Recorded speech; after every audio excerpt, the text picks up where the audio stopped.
എന്താ പറഞ്ഞേ? അങ്കമാലിയിലത്തെ പ്രധാനമന്ത്രി എന്റെ അമ്മാനാണ്, അങ്ങനോട് പറഞ്ഞ കാശ് അയച്ചു തരുമെന്ന് പറഞ്ഞു. അമ്മാവനെ വിളിച്ചു പറഞ്ഞ കാശ് അയച്ചു തരുന്ന അവര് പറഞ്ഞില്ലേ? നിങ്ങൾക്കൊന്ന് ഫോൺ ചെയ്ത് അങ്കമാലി.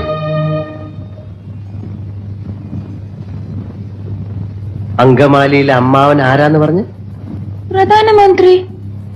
അപ്പൊ ഈ കഴുത പറയാ എന്റെ അമ്മാവന്റെ വകയല്ല ഈ ഹോട്ടലിന്. അപ്പൊ ഞാൻ ചോദിച്ചു നിന്റെ അമ്മാവന്റെ വകയാണോ ഈ ഹോട്ടലിന്? അപ്പൊ അവൻ എന്നെ എടിന്ന് വിളിച്ചു, ഞാൻ അവനെ പട്ടിന്ന് വിളിച്ചു. അപ്പൊ ഒരുത്തൻ എന്നെ അടിക്കാൻ വന്നപ്പോ ഞാൻ എന്റെ കൊടയെടുത്ത് അവന്റെ വയറ്റത്ത് ഒറ്റ കുത്തി. എന്റെ കൊടയെ പിടിച്ച് വലിച്ചപ്പോ ദാ അവിടെ ഇരിക്കുന്ന ഫോട്ടോ എടുത്ത് ഞാൻ തറയിൽ എറിഞ്ഞു പൊട്ടിച്ചു.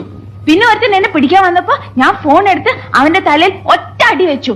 എന്നിട്ട് ഒരുത്തൻ എന്റെ അടുത്ത് വന്ന് പറഞ്ഞു അവന്റെയാണ് ഈ ഹോട്ടലിന്. അപ്പൊ ഞാൻ അവന്റെ അപ്പൂപ്പനെയും അമ്മുവിനെയും ഒക്കെ ചീത്ത പറഞ്ഞു. അവൻ പോലീസിനെ വിളിക്കുന്നു പറഞ്ഞപ്പോ ദാ അവിടെ ഇരിക്കുന്ന പൂച്ചട്ടി എടുത്ത് അവന്റെ തലയിൽ ഒറ്റ അടി വെച്ചു കൊടുത്തു. അവനെ ആസ്പത്രി കൊണ്ടുപോയി. ഞാൻ വേറെ ഒന്നും ചെയ്തില്ല, ഇത്രേ ചെയ്തുള്ളൂ. അതിനാണ് ഇവന്മാർ ഇങ്ങനെ ബഹളം വെക്കുന്നത്.